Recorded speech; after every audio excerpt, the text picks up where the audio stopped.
Hey everyone. I think in the last panel, or fireside, we heard a little bit about, you know, kind of how Symbiotic is evolving. I think in this panel, we're going to talk a little bit more about the multiplayer, multi-agent game that is involved in restaking that has a lot of different participants. I will say personally, I think I've enjoyed spending a lot of time studying this space because it's quite a complicated interaction between different parties, and everyone on stage here represents a different part of the ecosystem. So I think maybe we'll start with some intros. So we have a representative from an AVS, eOracle. We have a liquid restaking token, Puffer, and then we have a representative from node operators. And all three of these kind of different entities have to work together to make a restaking marketplace actually function as a marketplace, actually enforce the covenants that are expected. And so we'll kind of explore the interaction between those. But maybe just to start, intro yourself, explain kind of where your project fits within the restaking landscape, and then maybe in like a tweet-sized description how you ended up kind of getting to working on the project you're on. Yeah, so Amir, I'm the co-founder, CEO at Puffer Labs. The way we started was just like with the focus of wanting to empower just Ethereum validators, making running an Ethereum validator more viable so we can further decentralize the Ethereum network itself. That's where we ended up like building the first permissionless liquid restaking platform where anybody can spin up a node. We also did some research and technical implementations in the background to make restaking more complete and make it more viable for everybody. Later on, we did step beyond that. We are now focusing on running a based rollup on top of these permissionless validators. We're also working on delivering an AVS, which is around proposer commitments, which is the pre-conf AVS that we're delivering. That's where we are today. Thank you.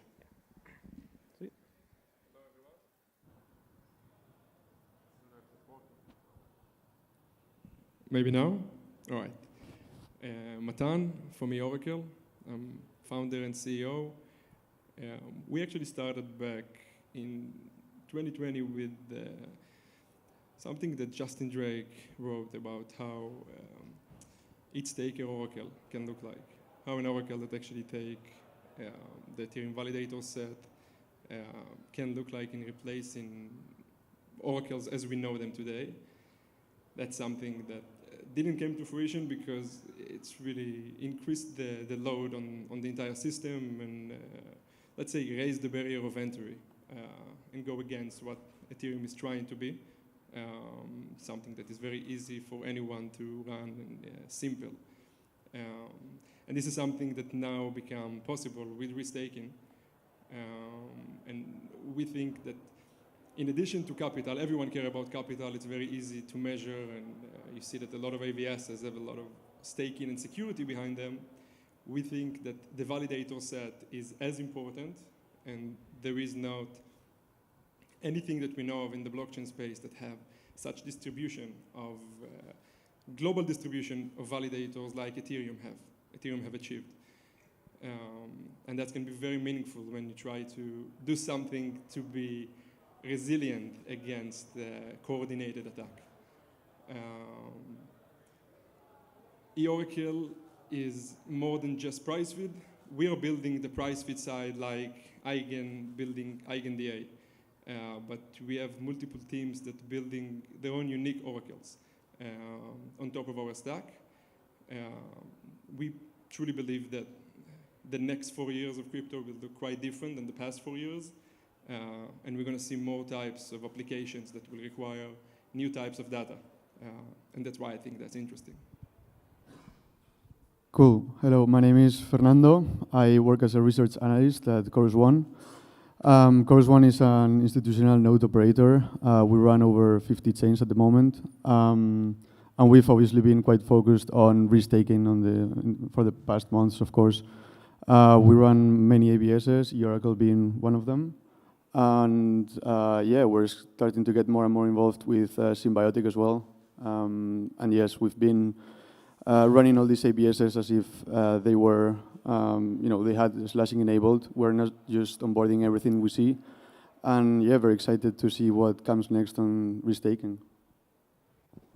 Yeah, so, I think actually a very poignant point to make before we actually talk about this is the one part that is not represented on this panel is the actual marketplace themselves. That means the Eigenlayer, the Symbiotic, the Jito. And so, I think the idea is that all the participants on this stage have a slightly different view of restaking. They each have a sort of different long-term objective. So, for instance, for the AVS, it's to have high SLAs, have not to pay the minimum amount to attract the right amount of stakes such that the network is secure, and also to get a diverse enough group of validators. For the validators, generally the objective is pretty obvious: make as much money as possible without blowing up. But there's some nuance to that, of course. And then, of course, for the LRT, it's finding the right risk profile, finding the right balance between which AVSs are expressed, what the rewards are, what the volatility in rewards are. So maybe as participants that need to have an objective like that versus the marketplaces, which are meant to be sort of more neutral, and so that all three of you can express your preferences.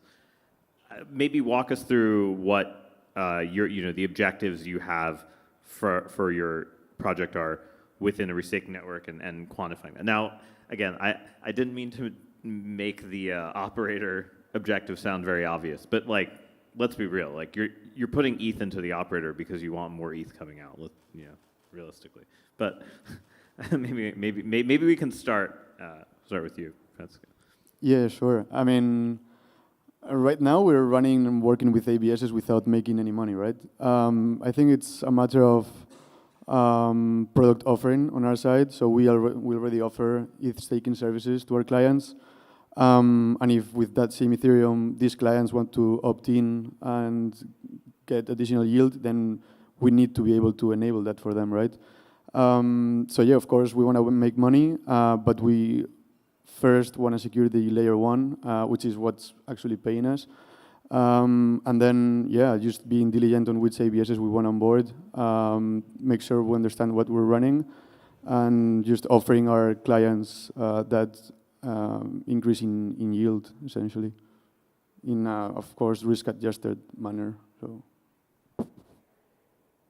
Matan? So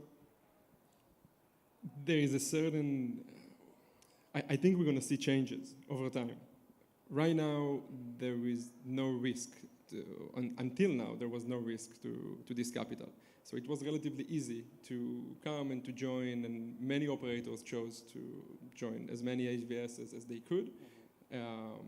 And we saw that basically the cost of this capital was relatively low. Also the complexity, because some AVSs didn't really care much about you even running their own client on testnet and mainnet, and it's mainly just on board via mainnet.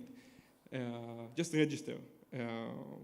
And I think we're going to see some kind of an evolution of one, like Tarun said, who is actually going to pay. And I think some AVSs will be able to pay much more than others. And that's mainly because these AVSs have a clear path for product market fit and traction. And they're going to pay, I think almost all AVSs is going to pay in the form of their own token. And then the tokens that will be valued higher will be actually sought after by operators. And so moving from the operator side to the AVS side, so talking from our perspective, we actually think that there are certain entities that can help us, not just in terms of providing security, but also in really achieving product market fit early on and achieving traction. And that's more on the LRT side, because as an Oracle, as a price feed Oracle, there is this new asset that is an LRT that is sort of equivalent to it and is sought after by many lending markets, and being able to provide a fit for this liquidity is something that's quite meaningful. In addition to that, LRTs also have their own needs in terms of really presenting how they're getting into the calculation, which is also some sort of an oracle that is presenting the entire value that flowing in. This is something that we are doing actually with EtherFi right now as sort of an internal Oracle. But I think from an AVS perspective, when capital is abundant and the supply side is so high as it is right now, and I think it's even going to get higher when we're going to have multiple risk-taking networks, the value is really go to how these LRTs are able to also help in bootstrapping of these young AVSs. Well, that's a perfect segue for you. Yeah, so I'm probably going to overstep and go to the AVS side too, because since we're doing an AVS. But as an LRT, it's true, I drew this kind of like, I put you guys into boxes, but I know that there's some fluidity. There's not 3 genders on stage. Yeah, so as an LRT, as you know, like, we're responsible for the stakers here. We have to optimize for certain things for stakers. Of course, our initial goal is going to be sort of like maximizing returns for the stakers while reducing the risk. So we have to do a decent amount of risk management. Therefore, we have to be quite transparent to our users. These are the types of AVSs we're serving. These are the different layers of slashing risk that they're going through, and this is the return on the amount of risk that we're giving you guys. That's only on one side of things. Really, like, the other things that we can do, like, our focus, at least at Puffer, have been to create this trustless relationship between an operator and a staker. We did that even on the staking side, where we introduced like things like anti-slashers on Ethereum layer. So the person who comes with the fund and the person who comes with the like compute power, they can have this trustless relationship that they can't screw each other over. That's where we're like working even on anti-slashers for eigenlayer operators and AVSs.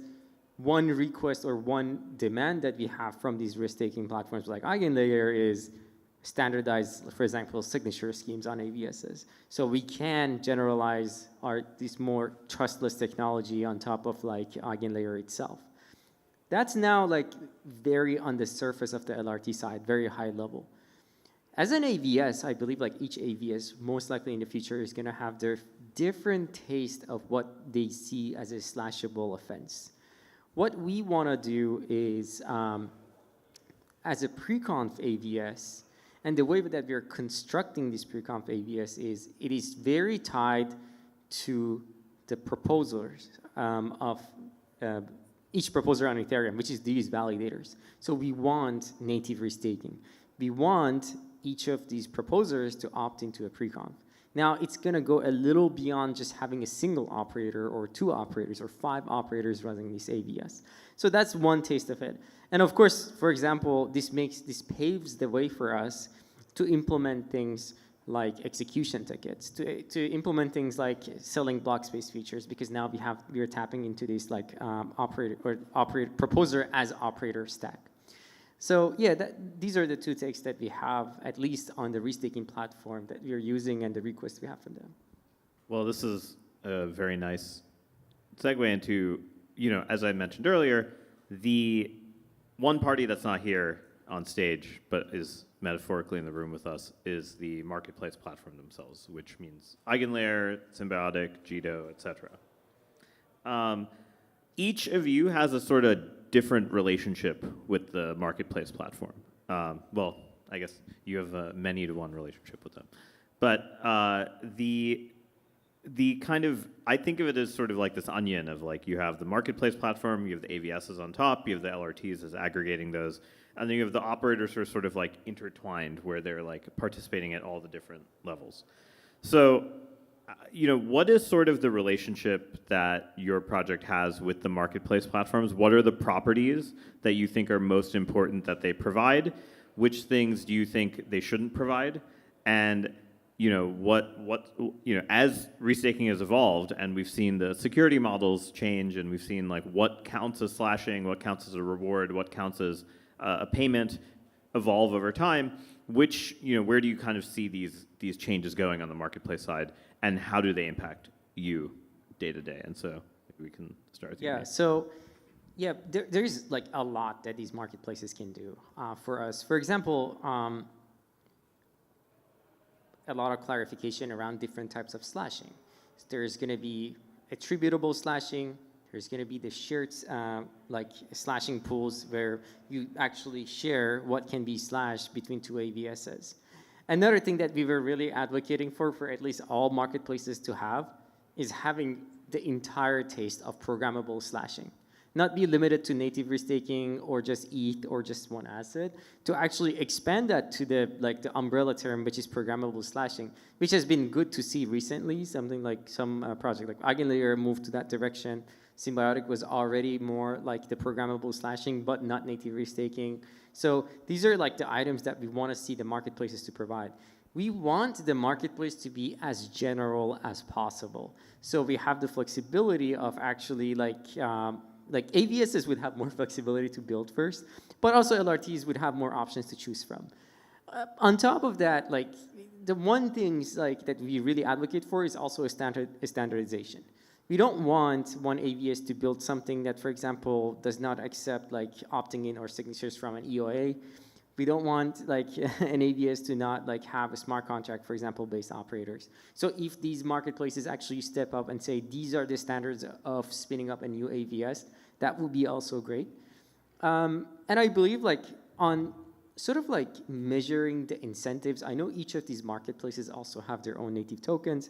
It would be great to also get more clarity of like, what are the purposes of these tokens in these marketplaces? Is it to actually whitelist a new AVS? Is it to incentivize using a certain AVS? Or is it for something else? Like, it kind of gets complicated when a marketplace... Special third thing.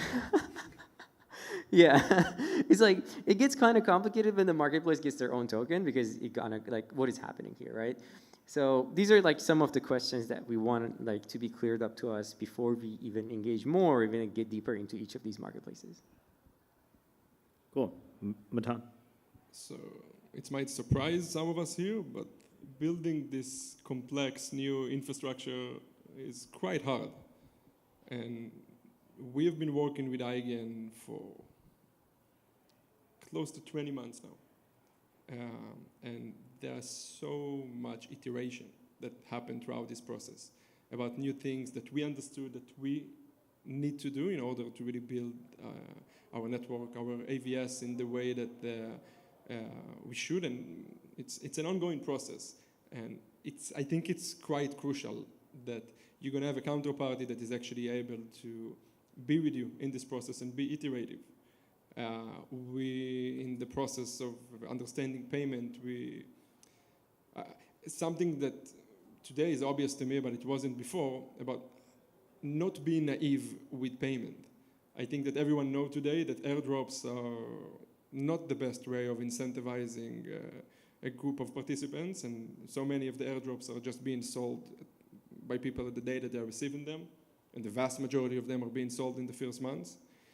If AVS will do the same thing for stake, we can't really, there are going to be a lot of operators that will just take that and won't really have the AVS interest in mind over time. And designing certain things that actually allowing you to have the operator engage paid, but only if it's following certain conditions, and that's true for the operator, but also it's true for the capital that's coming from the LRT. These are relatively complex thing if you want to have them as part of the strategy manager in Eigen. Having a counterparty that's actually engaged with you in this iterative process, I think it's not measurable by some kind of a headline, but it's one of the most valuable things that I think builder can have with his underlying infrastructure. Yeah, I think those are all really good points. I think from an operator's perspective, it's just enabling us to run more chains without doing a lot of hiring. I mean, if we want to run a new chain with their own token, we need to bootstrap that liquidity somehow, whether it's through the foundation or their investor base, or through our BD efforts. And I think that being able to reuse that Ethereum and run those new networks that we find interesting and that we think will have product market fit in an easy way, through this marketplace, it's very important for us. And I also agree on the token side, like if these marketplaces are gonna be unopinionated, and so on. And the governance is going to be like super thin. What is going to be the use case of these tokens, right? The Eigen token and the symbiotic token, whenever they come. But yeah, I think that the marketplace itself, it's already a big upgrade for operators. Cool. Well, you guys naturally brought up the next question. Maybe I don't even need to actually moderate this panel. Is basically, you know, the AVS tokens themselves are sort of the dangling carrot to wet the points bucket. There's sort of this natural thing where like, hey, in the past 9 months or so, past year, let's say, we've mainly seen a lot of deals that are private off-chain deals between AVSs and LRTs. We've seen sort of private deals between LRTs and operators. The point of these marketplaces is to disintermediate that, right? Like the price discovery happens on chain, the incentives should eventually happen on chain. How do you sort of see the transition from sort of the state we're in now to the fully autonomous, like the incentives drive where operators allocate, the incentives drive where LRTs allocate, and how do we think about that transition from like sort of this like handshake version of the world to, I mean, handshake plus legal contracts, but you know, I don't, it's not like any of you can tell me you're a real inflation curve right now, so it's not like I know here. if I can enforce those contracts. Yeah. You know, how do you kind of see that evolving? Because we are very close to this transition where like these are going to be live marketplaces, and the dynamics of that equilibrium are going to be very different than the one we see right now. And I think a lot of the room doesn't necessarily understand how big of a shift that will be when all this stuff is live. I'm happy to start with that because honestly, that was one of the most confusing parts of building early in this ecosystem from the beginning. I think we are the first team to start building an AVS, and from the early days, I didn't think that this handshake, this kind of LOI deals between other teams and LRTs are meaningful. Not just because there is no slashing, but if there is no slashing, what is the real value of this stake, and why do you need to secure this stake if you're actually able to prove that you are building something that is meaningful, and these other entities should have a real interest in participating if the relative cost for their capital is low. And I think that we are the only AVS that never done any of these handshake deals, and still we are the largest AVS by stake since day one until today, pretty much all of this time. So it still confuses me how that's possible of not doing these deals and still having the most stake. But I think what will be most meaningful right now is what we just said before, of how these new tokens of AVSs will be valued by all of these partners, knowing that this is actually what I'm receiving, and that's what is equal to the effort that I need to put in, because some AVSs will have so much more effort than others. So I think this is kind of the new balance of that. Yeah, so I can probably step into this as one of these deals, right? I would say like, yeah, majority of these deals were mostly just MOUs and not a deal. Probably it was mostly sort of like a contribution if things work out well. Again, as you can see, like we didn't even contribute that much to any of these networks. Really, I feel like we're realistically with the speculation phase. With the speculation phase, it's like everybody speculates, oh, if I sort of like delegate this much asset to this AVS, then therefore if there is going to be an airdrop, then there is going to be an opportunity for my users to actually get that airdrop. And at the same time that there exists no risk and no reward, and there was basically no cost of opting in, I feel like a lot of the projects have already opted into these LRTs.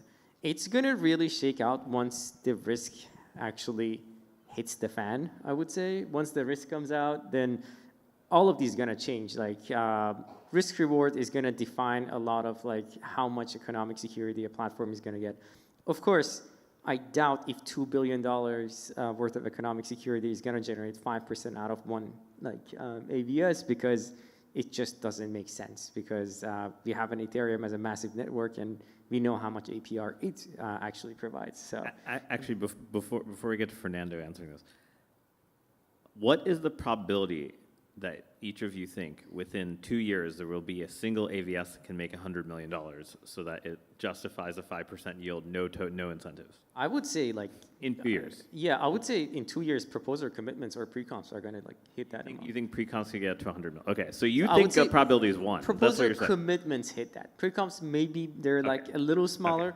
Proposer commitments are probably going to hit that, given like the market that goes like for the private order flows and the other like MEV market that we have right now. I think it's really going to be related to how much you value in, how much of these airdrops actually going to go to the stake, and what will be the value at launch of some of these AVSs. And I think in addition to that, we need to think that it's going to be different than just valuing it in it. Because at the end of the day, you're still earning the staking rewards from Ethereum. If the risk you are adding is relatively low, and I do think that some AVSs, they don't need any slashing at all. And it's just the fact that you have this capital as, this is kind of a term that Vitalik coined back then in one of the papers, that you actually need to have all of this capital, even if you can't really punish that.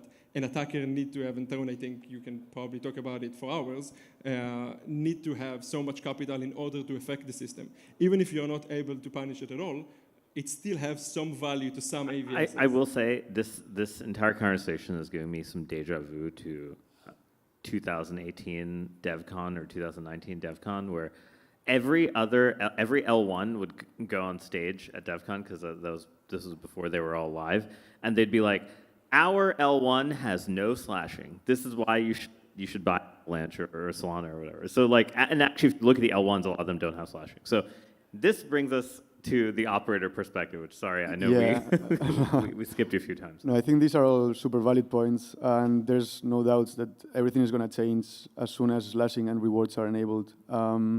It even reminds me of DeFi summer, right? I mean, we've seen how all these DeFi protocols printed their own token and provided super high yields out of the blue, right? And that's something that could happen with AVSs as well, if they don't, for example, distribute the rewards either on Ethereum or in stablecoins, or they give some utility to their token so that it's not only used by operators and risk-takers to compound back to Ethereum. So yeah, I think that's going to affect the three verticals here. So for example, for LRTs, the largest ones with, I don't know, 5 to 6 billion TVL, is going to be harder for them to provide a 5% yield on that TVL, while the smaller ones with, you know, selecting 2 or 3 AVSs that provide good rewards might have a higher yield, right, because they just have a lower TVL. So I think that's going to affect a lot on the LRT side. And also, I mean, Chorus One, we don't have like points for an airdrop, right? So it's harder for us to, for example, if we create our own vault in Melo, what's our value add if we're only accepting deposits from, you know, other LSTs, right? I mean, we're not even using our MEV boost client to give higher Ethereum rewards. So I think everything is going to change, and I'm very much looking forward to that. I think Chorus One has been preparing for that. Maybe we took a very conservative approach. I mean, we've only onboarded an LRT like 2 months ago. So yeah, I mean, very excited to see what's coming. But yeah, it's definitely. It's going to opt into commit boost. Yeah, I mean, that's another one. So actually, this gets back to the yield question, which is what, you know, everyone in this room who has an Ethereum really wants to know.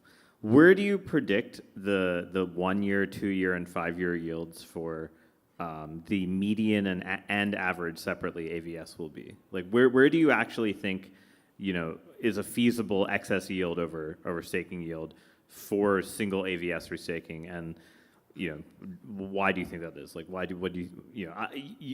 You two probably have had the most time to think about it, so you can answer third. Okay. Yeah, so I would say at least the way that we're looking, especially at the proposer commitment market only, and how it's potentially is gonna replace the MEV market and private order flows and all of that. Today, I can say yes, in the next 3 to 4 years, maybe we will hit like 0.6% or something like that on that single AVS. That's huge already if we get 0.68% APR. And that really depends, again, on how much it's been restaked to. We're not talking like, oh, if you get $300 billion restaked to this, I'm not talking 0.6%, but maybe on a more reasonable, like... There is $300 billion restaked. Ethereum's market cap is like $2 trillion. There's no Yeah, way. yeah, yeah. Like, let's do the back of the envelope on that. Yeah, I mean, like, I would say, like, today, with, like, how we're operating, how things are going, probably, realistically, if, let's say, we restake $1 billion or something like that, like 0.6%, like makes sense. Like, and it's already a lot on top of like, I tell everyone, given that like if let's say the slashing risk is pretty low, even if we get an epsilon on top of like normal staking, it's already a win. But I would say, yeah, 0.6% is something we anticipate to come out like even. All right, 60 basis points. First answer. Next. Well, I think I said like 2 words about that in the previous question, that the budget of security, which not going to be slashable, it's okay that it will have very low returns on it from each AVS. If you know that you are not putting you don't have any slashing risk, you do need to participate in one way or another. And I think that there is a lot of value when you have so many participants that are unrelated to one another. I personally am not aware of any other network blockchain that have such an unrelated, globally distributed set of validators. This is, for some AVSs, even more valuable than the stake, than slashing. Then let's say slashing a small group of 20 operators that each have, I don't know, even $1 billion each, but it's very easy for them to coordinate. They're all in the same Telegram group. So this is something that I think most builders in our space are not valuing yet, and it will have a lot of value in the future, while the rewards for that will be very, very low, less than 0.6%. So do you, actually related to this, do you think AVSs will discriminate between the total stake and unique stake, which is effectively the bifurcation you're describing, in rewards, fees, or both? Because like there's sort of like the multiple tiers, right? They could give them less rewards for that. They could also give them less fees. How do you think that split works? I think, yeah, eventually AVSs do not want to pay too much for economic security. Like there is going to be a price cap that you're putting on this economic security based on what you're securing, right? So the thing is, this is not really on the economic side of the security. This is more on the network side of the security that is yet to really have the right terms for why it's so valuable. But for certain things, I think it's more valuable than the economic security. The fact that it's very, very hard for this network to coordinate against something. Now, while that will have a very low return because the risk is low, I think the other side of this equation would be slashing as an insurance. If we are as an Oracle able to commit to a certain DApp that if something goes wrong, it's not just going to be slashing, this slashable amount actually going to go back to you. That would probably have the highest cost to it for return, and people will want, I don't know, maybe even more than what Ethereum is paying today. That's fair. Yeah, I mean, I don't have very strong opinion here, but I would expect that it comes down to supply and demand, right? I don't think if AVSs are paying like 50 bips or 60 bips on restaked capital, I don't think I would leave my Ethereum there for the long term at least. I don't think it really justifies this, the additional risks. So yeah, I think given that low yield, maybe there's less supply, and then AVSs are willing to pay more for that supply, and it goes up at least for 1%. But like 60 bips means a lot in like the capital market of Ethereum, given that if we assume the capital market is going to really grow. Yeah. I mean, the stuff that you can do like on lending and other things with the 60 bips already. Right? That's another thing. I mean, are you gonna cap the security budget, or are you just going to pay for whatever amount is staked? I think that comes down to the discussion that the Symbiotic guys were having earlier, right? Like the ability of these vaults to be able to bootstrap a set of node operators that they want to work with, and these networks choosing that specific liquidity rather than liquidity from everyone. So yeah, I think the many things playing at the same time, but yeah, I think it comes down to again how degen we want to go here. So a related question, maybe actually we'd start with you on this, is in a world where there's multiple restaking networks, potentially the AVSs might replicate themselves and have different versions of themselves on multiple networks.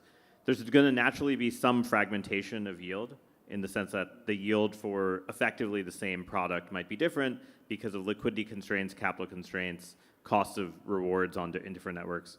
How do you think the spread will evolve? In the same way that if you look at DeFi lending markets, for some markets there are persistent spreads, even though you would think that someone would close the arbitrage. It turns out to be capital inefficient, or it turns out to be there's a huge opportunity cost to kind of arb those spreads. So how do you think this will work in a multi-restaking network? And you as a node operator will have to think about this, right? Like you have to allocate to this. So why don't we start with you and then come back? Sure. I think the spread also needs to be assessed on whether one AVS is paying on their own token and the other one is paying in Ethereum. Of course, that's a big difference in my opinion. I wouldn't expect the spread to be super high unless it's a clear different product, right? I mean, it might be two decentralized oracles, but one is clearly more used than the other. Then I would assume it's easier to justify a higher spread there, and a winner-take-all kind of market rather than having multiple players.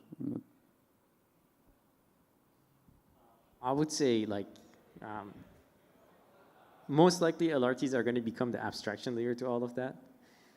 If they do it right, of course. You can't underwrite one LRT for all these marketplaces that operate differently.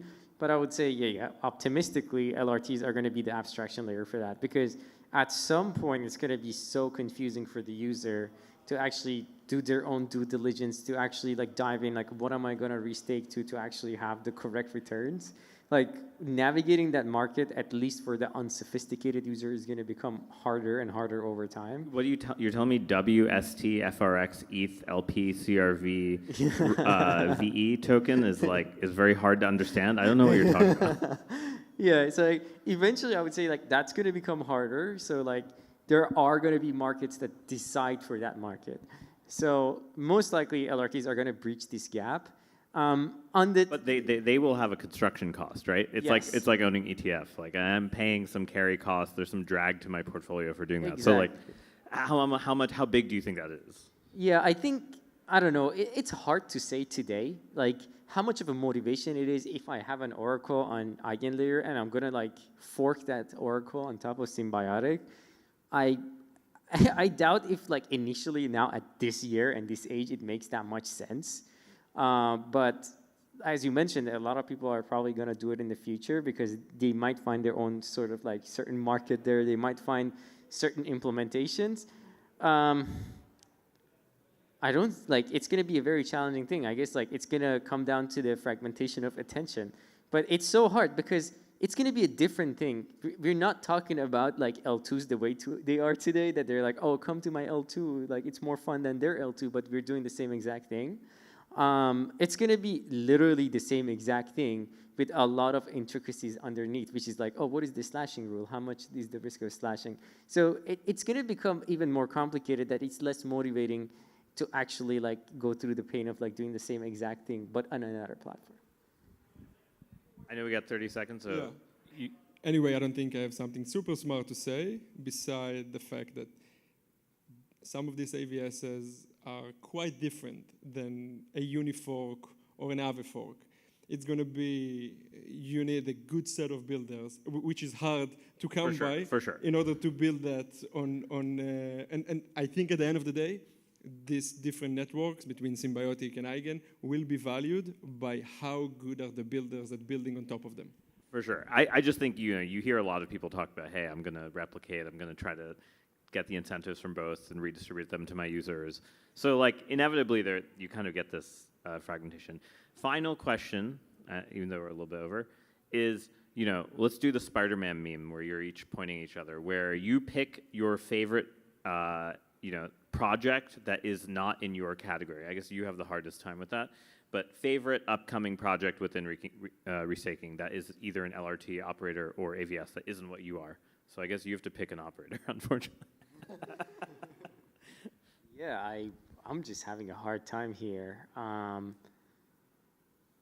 I would say like the one project that we're the most excited about probably is what Commit Boost is trying to do. Like that's the one thing. It's not so unrelated from what we do. Of course, we might have to like. It is quite close to what. Yeah, but then it's just so hard to find that right now, especially in this space. Like I don't know, I'm finding a hard thing. I would say yes, like probably things around the lines of UniV4 makes me very excited on the very like highly efficient capital market. But it also excites me if UniV4 deploys on an atomically composable rollup, so we get like 100x capital efficiency or something out of that for gas cost saving. So something like a Sorella is exciting to watch. Wow, that was so many projects. I don't know. I'm not even sure how to rank them for you. Matan? I think there's really good work that's been done on the live monitoring security side, which I think that the number one thing that I'm hearing from non-Web3 people is about the safety of them getting money and putting it on chain, especially as you go up, you know, to people that are more risk averse and do want to experiment and do want to move funds. And I think that live monitoring is what we didn't get from audits, and it's clear for everyone that audits don't really solve anything, especially in the programmable world. And there is quite a few companies that doing good work. Hexagate, I think, is one of them that they really deliver. Yeah, I mean, on my side, I really admire the Primef guys as well. I think they're building a really cool stuff. And also, Espresso, for example, they're looking to decentralized sequencers. And I think that's a big, problem that layer 2s have at the moment. Like, none of them are sufficiently decentralized, in my opinion. So it's great to see that there are protocols looking to work on that. And I think that's also a very big opportunity for them. Cool. Well, hey, everyone, give a round of applause for our panelists. Thank you, everyone. Thanks. Thank you.